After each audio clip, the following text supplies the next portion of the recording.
നമസ്കാരം. V R pharma guide മലയാള YouTube ചാനലിലേക്ക് സ്വാഗതം.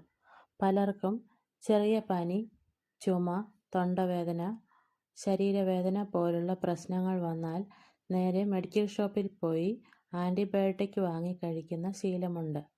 പക്ഷേ ഇത് ശരിയായ രീതിയല്ല. ചിലപ്പോൾ ഇത് വലിയ പ്രശ്നങ്ങൾക്കും കാരണമാകാം. ആദ്യം മനസ്സിലാക്കേണ്ട കാര്യം, എല്ലാ അസുഖത്തിനും ആൻറ്റിബയോട്ടിക് വേണ്ടതല്ല. ആൻറ്റിബയോട്ടിക് ബാക്ടീരിയൽ ഇൻഫെക്ഷനാണ് ഉപയോഗിക്കുന്നത്. എന്നാൽ പല പനി, common cold, flu, viral fever പോലുള്ള പ്രശ്നങ്ങൾ വൈറസ് കാരണം വരുന്നതാണ്. അത്തരത്തിൽ ആൻറ്റിബയോട്ടിക് പലപ്പോഴും ആവശ്യമില്ല. ചില വൈറൽ രോഗങ്ങൾക്ക് ഡോക്ടർ ആവശ്യമായാൽ ആൻറ്റിവൈറൽ മെഡിസിൻസ് പ്രിസ്ക്രൈബ് ചെയ്യാം. അതുകൊണ്ട് പനി വന്നാൽ ഒരേ ആൻറ്റിബയോട്ടിക് എല്ലാവരും വാങ്ങിക്കഴിക്കുന്നത് തെറ്റാണ്. ഇനി മറ്റൊരു പ്രധാന കാര്യം, എല്ലാ ഇൻഫെക്ഷനും ഒരേ ആൻറ്റിബയോട്ടിക് കൊടുക്കില്ല. ചില ഇൻഫെക്ഷന് ഒരു പ്രത്യേക ആൻറ്റിബയോട്ടിക് വേണം. വേറൊരു ഇൻഫെക്ഷന് വേറെ ആൻറ്റിബയോട്ടിക് വേണ്ടി വരും. രോഗത്തിൻ്റെ ടൈപ്പ്, തീവ്രത, patient age, kidney function, allergy history, മറ്റു മരുന്നുകൾ എന്നിവ നോക്കിയാണ് ഡോക്ടർ ശരിയായ ആൻറ്റിബയോട്ടിക് തിരഞ്ഞെടുക്കുന്നത്. അതുകൊണ്ട് മറ്റൊരാൾക്ക് കൊടുത്ത മെഡിസിൻ നമുക്ക് സ്യൂട്ടാകുമെന്ന് കരുതരുത്. ഇനി ആൻറ്റിബയോട്ടിക് ഡോക്ടർ പ്രിസ്ക്രൈബ് ചെയ്താൽ ടൈം ഇൻ്റർവെൽ കൃത്യമായി പാലിക്കണം. ദിവസത്തിൽ 2 പ്രാവശ്യം എന്ന് പറഞ്ഞാൽ ഏകദേശം 12 മണിക്കൂർ ഇടവേള. 3 പ്രാവശ്യം എന്നാൽ 8 മണിക്കൂർ ഇടവേള. 4 പ്രാവശ്യം എന്നാൽ 6 മണിക്കൂർ ഇടവേള.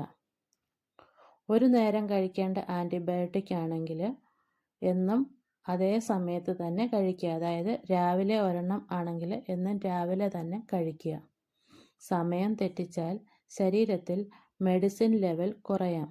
അപ്പോൾ ഇൻഫെക്ഷൻ പൂർണ്ണമായി മാറാതെ പോകാം. മറ്റൊരു കോമൺ മിസ്റ്റേക്ക്, 5 ഡേയ്സ് എന്ന് അല്ലെങ്കിൽ 5 ഡേയ്സ് എന്ന് പറഞ്ഞ് പ്രിസ്ക്രൈബ് ചെയ്തിട്ട് 2 ഡേയ്സ് കഴിഞ്ഞ് അസുഖം കുറവാകുമ്പോൾ മരുന്ന് നിർത്തുന്നത്. ഇത് ഒരിക്കലും ചെയ്യരുത്. കോഴ്സ് കംപ്ലീറ്റ് ചെയ്യാതെ നിർത്തിയാൽ ഇൻഫെക്ഷൻ തിരികെ വരാനും ബാക്ടീരിയ സ്ട്രോങ് ആവാനും ചാൻസ് ഉണ്ട്.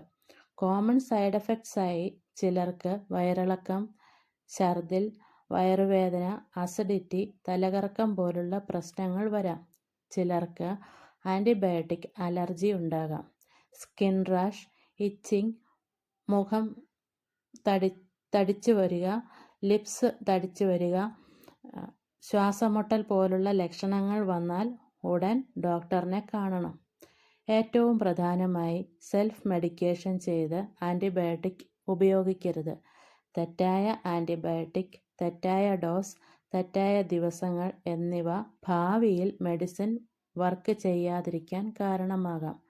ഡോക്ടർ അല്ലെങ്കിൽ ഫാർമസിസ്റ്റ് അഡ്വൈസ് വാങ്ങി മാത്രം ആൻറ്റിബയോട്ടിക് ഉപയോഗിക്കുക. ഈ വീഡിയോ യൂസ്ഫുൾ ആണെങ്കിൽ ചാനൽ സബ്സ്ക്രൈബ് ചെയ്യാൻ മറക്കരുത്.